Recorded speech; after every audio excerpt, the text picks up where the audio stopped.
Olá pessoal, tudo bem com vocês? Espero que seja tudo em ordem por aí, ótimo sabadão. Hoje é sábado, tá até calor, 18 graus aqui em Jundiaí, dia 1 de julho, então oficialmente, creio eu que estamos no segundo semestre, né? Passamos do primeiro, um semestre que valeu aí por uns 10 anos mais ou menos. A parte ruim não é nem a volatilidade, não é nem de passar rápido, né? Ou melhor, é de passar rápido, não é nem a volatilidade, sim de passar rápido. Pois bem, pessoal, vídeo de hoje eu vou dedicar a Vale, então a gente vai comentar sobre Vale, foi pedido por vocês, e também Semin. Só que a Semin não vai ficar nesse vídeo, Semin fica pro próximo, tá? Então ativem as notificações aí, considere se inscrever se você gosta das empresas do setor de minério de ferro, que eu vou fazer atualização aqui principalmente das mineradoras Vale e CSN Mineração, certo?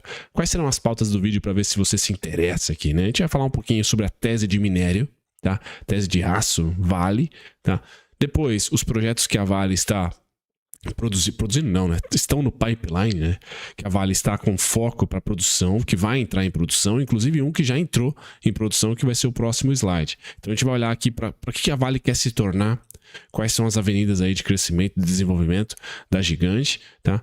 E depois aí o Salopo 3, né, que já entrou em vigor nesse primeiro trimestre, mas tende a acelerar mais de olho no segundo/terceiro tri desse ano. Então, principalmente terceiro trimestre desse ano, já vai ter ali uma boa produção de cobre. Então, a gente vai olhar muito para a Vale, estrategicamente de olho em níquel e cobre, porque são os dois metais aí mais procurados na transição energética, principalmente carros elétricos, tá? Então a Vale talvez faça movimentos para esses dois minerais aí, tá?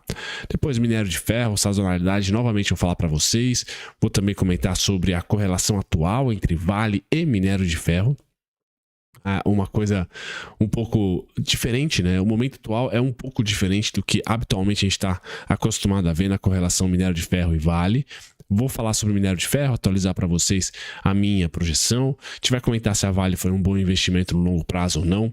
Vai comentar sobre os seus múltiplos e sobre os dividendos quando tem próxima data corte, tá? E aí finalizamos com evolução do dividend yield, um insight aqui para saber quanto tá cara, quanto tá barata, tá? E aí a gente vai pro gráfico, pessoal. E aqui, cenário do Brunão, tá?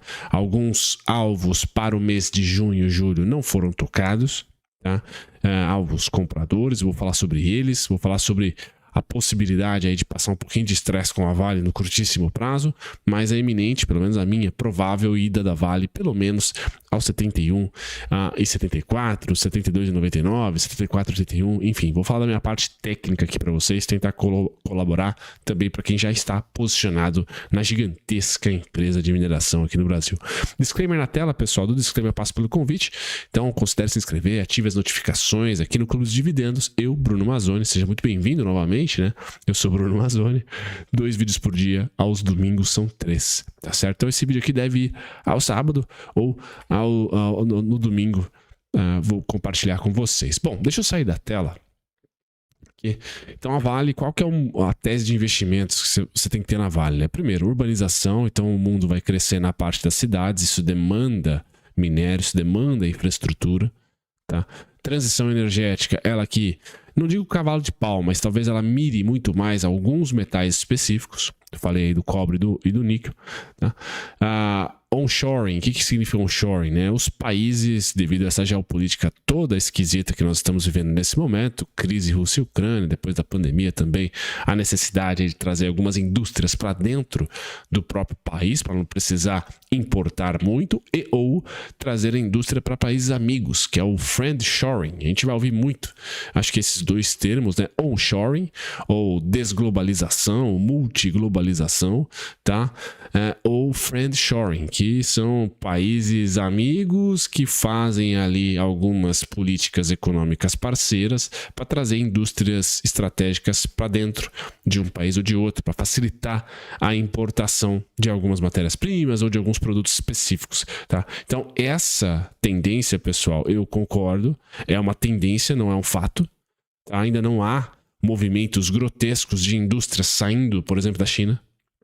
Não vejo isso, tá? Mas talvez países como América do Sul, né, a região da América do Sul, Índia, Filipinas, Indonésia, recebam ali bastante fluxo de capital estrangeiro para investimento em algumas indústrias específicas para tentar tirar a dependência de China, porque nós tivemos ali um problema específico na China, principalmente em 2022, né, onde todo mundo estava reabrindo, vamos assim dizer, e a China ainda estava com problemas. Isso gerou um pouco de inflação permanente, vamos assim dizer, para os países que tinham muita indústria lá.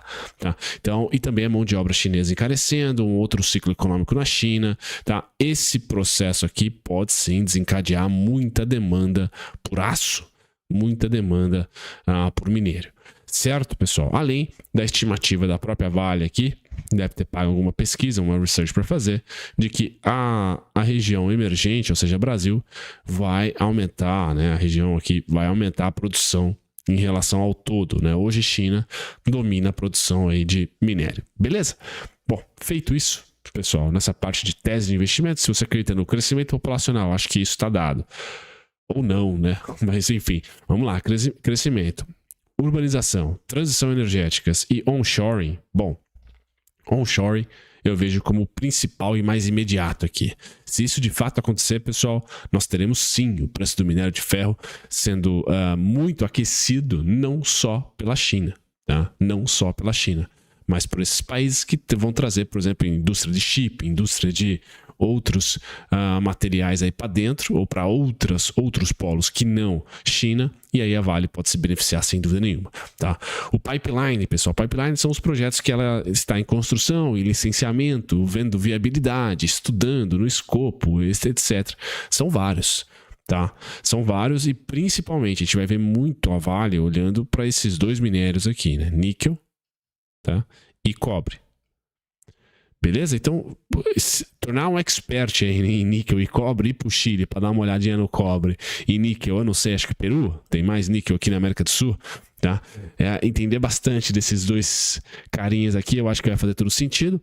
E principalmente se pegar, né, a produção de carros elétricos, vai pegar bastante cobre, eu não sei o quanto de níquel, mas creio que sim, baterias, etc. Tá? E de olho em onshoring, pessoal, essa palavra deve ficar bastante. Friendshoring ou onshoring, gringo, gourmet, deve entrar bastante aí. Mas são vários estudos aqui de viabilidade, ou seja, a Vale tem caixa e tem punch, tem expertise e deve estar investindo bastante em pesquisa para sair na frente aqui. Não vai me assustar aí se a Vale adquirir algumas pequenas minas aí, olhando para cobre e para níquel, tá? Acho que ainda é cedo para investir pesado, porque a gente não sabe ainda, né, como que essa indústria, essa transição energética de fato será, mas a Vale está de olho. Então, diversos ativos em construção e comissionamento, Sistema Norte, tá? Então a Vale tem bastante coisa para colocar e para ser publicada para você, acionista de longo prazo. A empresa não está sentada na situação atual. Não. A empresa tem ali Serra Norte, S11D, Brucutu, nome engraçado, Itabira, temos também aqui Capanema, Vargem Grande e Paraopeba, certo?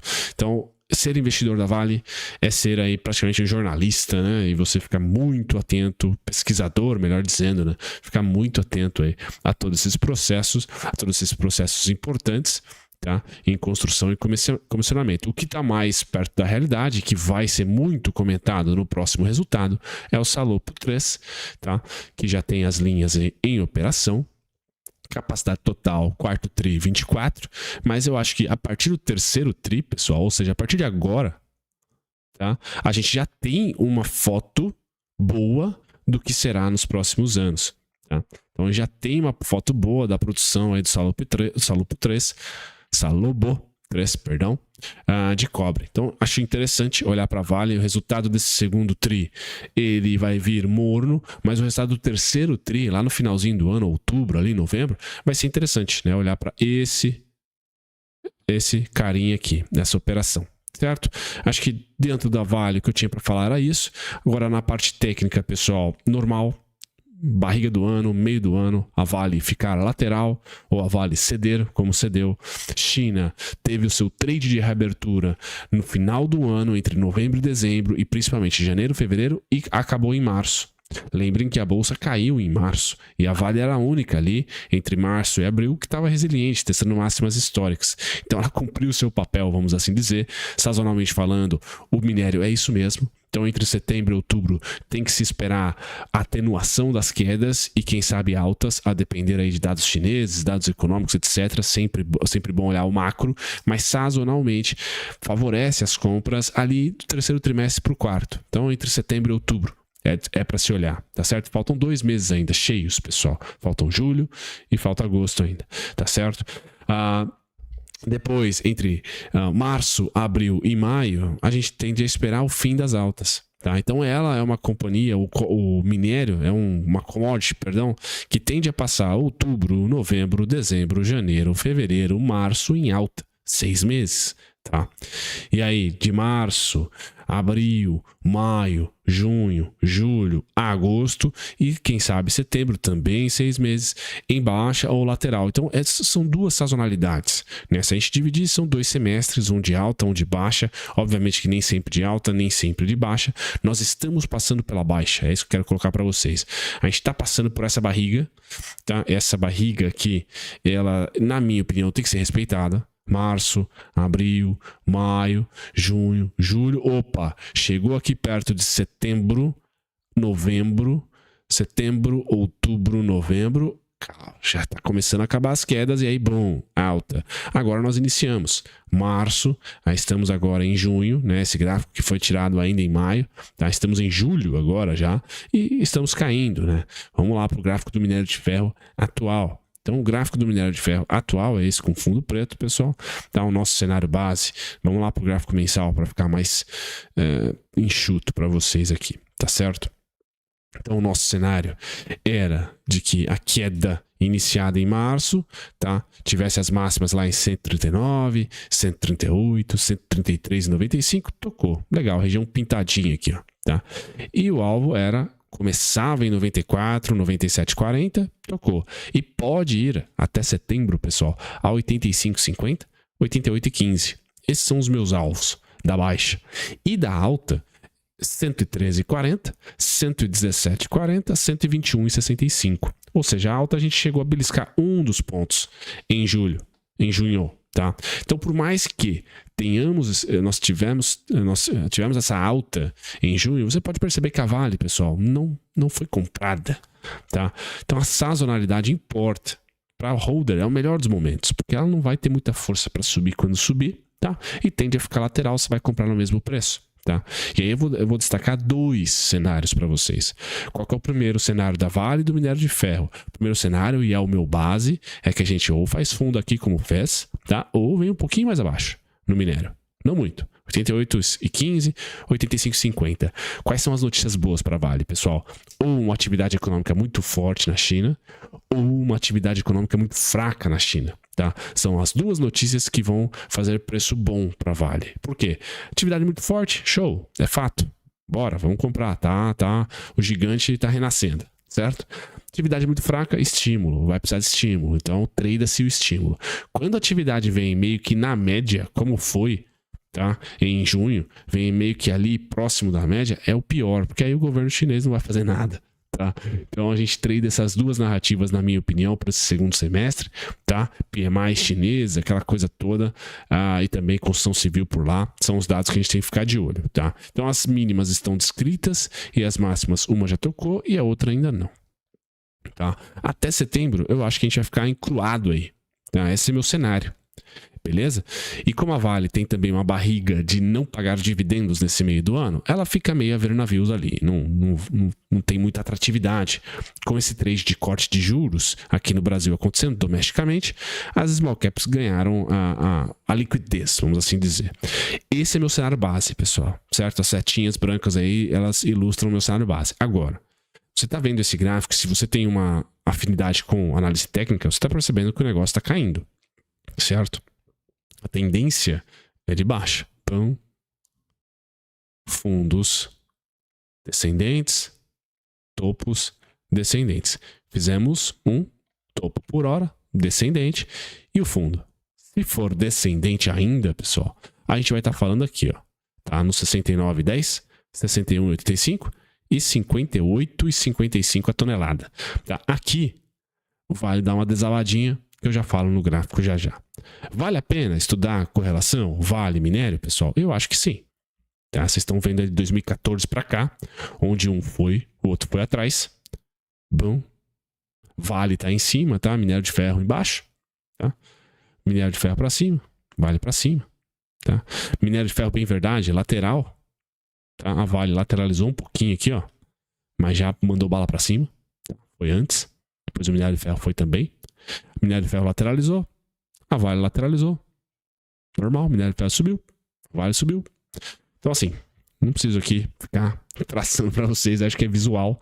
Vou ver se eu posso esse gráfico lá no nosso Telegram, link sempre na descrição para vocês, ou no primeiro comentário fixado. Bom, o que é o esquisito desse momento? Tá? É que de outubro para cá, pessoal, outubro 21, não outubro 22, não eleição, outubro 21. Tá? Então, PEC dos precatórios para cá. O que está acontecendo com a Vale? Né? A Vale, pessoal, está performando muito bem, se comparado com o minério.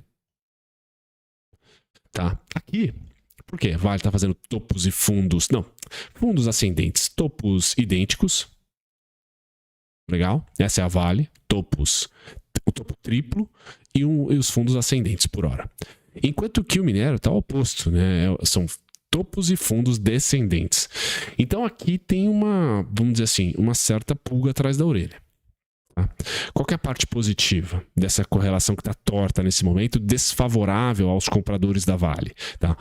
A notícia positiva, pessoal, é que esse fundo aqui, ó, do minério de ferro, foi feito em 2022. Em 2022 havia lockdown, havia ainda política de restrição.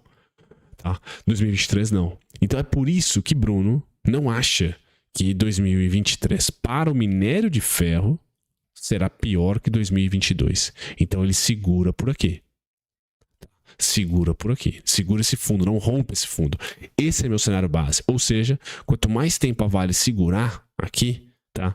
Mais o minério de ferro vai ajudar ela a igualar essa correlação. Ficar lateral, etc. E ela também. Beleza? Então eu não ficaria assim, muito receoso com esse movimento de minério para baixo e Vale para cima. Tá? Em um primeiro momento, pessoal, eu acho que é até normal a Vale para cima e minério para baixo. Por quê? Dividendos. Tá? Dividendos. Isso segura. Recompra de ações, dividendos. E a Vale fez ambos. Tá? Quando a gente olha aí para a distribuição de dividendos da Vale, foi cavalar. Né? A gente está falando de R$14,50 em 2021, R$7,06 em 2022, líquido. Esse ano já pagou 2. Tá? A tendência diminui? Sem dúvida, pessoal. Sem dúvida. Olhem o preço do minério. Tá? Olhem a demanda global. Olhem para a China, tá? Não ali realmente crescendo bastante. Aí eu tenho minha tese, né? Já falei, né? As próximas vales da B3 serão os frigoríficos, porque eu acho que a China vai mudar para uma economia de consumo e não industrial. Tá? Então a parte de urbanização, que é um dos vetores de crescimento aqui da Vale, né? Da tese de investimento, a China perdeu. Né? Não digo perdeu totalmente, mas perdeu. Né? Boa parte da última década não vai vir nessa próxima. Tá? Transição energética, tudo bem. Onshoring não é China. Crescimento populacional também perdeu. A China é o primeiro ano que não cresce, né? Então, assim, eu não vejo essas duas alavancas aqui vindo de China. Tá? E aí é uma tese que coloca pelo menos o minério de ferro lateral. Tá? Lateral. Certo? Então, olhando para o preço teto aqui da Vale, quem tiver curiosidade, nesse ano aqui, nos últimos 3 anos, o dividendo médio líquido foi de R$7,89. Tá? Então, eu vou com a matemática. Ops, mas R$7,89 por 6, né, Brunão? Dá R$131,50. Então, assim, tá de graça a Vale por hora, mas é cíclico. Vejam aqui como a empresa foi cíclica nos últimos anos aí. Tá? Tanto no boom ali, 2007 a 2008, a gente pega um pouquinho aqui, tá? Como depois na barrigada. Eu acredito que nós estamos nesse ciclo, né? Falo sempre para vocês, para o Ibovespa também. Então, se aqui foi 2021, depois queda e estabiliza. Tá? 2021, queda.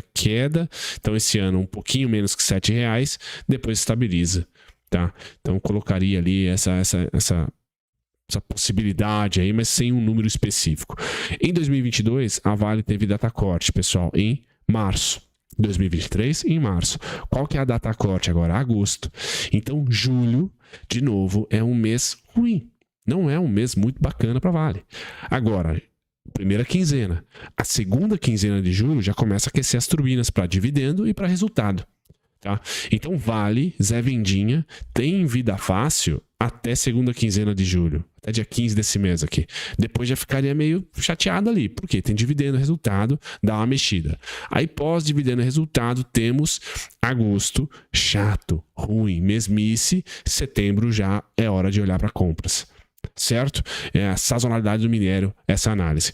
A Vale foi interessante no longo prazo, desde o seu IPO. IPO eu não digo, né? Desde 1994, sim. Subiu 32% praticamente e o CDI 7%. Então foi um ótimo investimento. Se provou ser um ótimo investimento. Aqui, curiosidade, pessoal, quando o pior momento de dividend yield da Vale foi o maior desconto e o melhor momento dela. Tá? Então, assim, ela está caindo no seu dividend yield.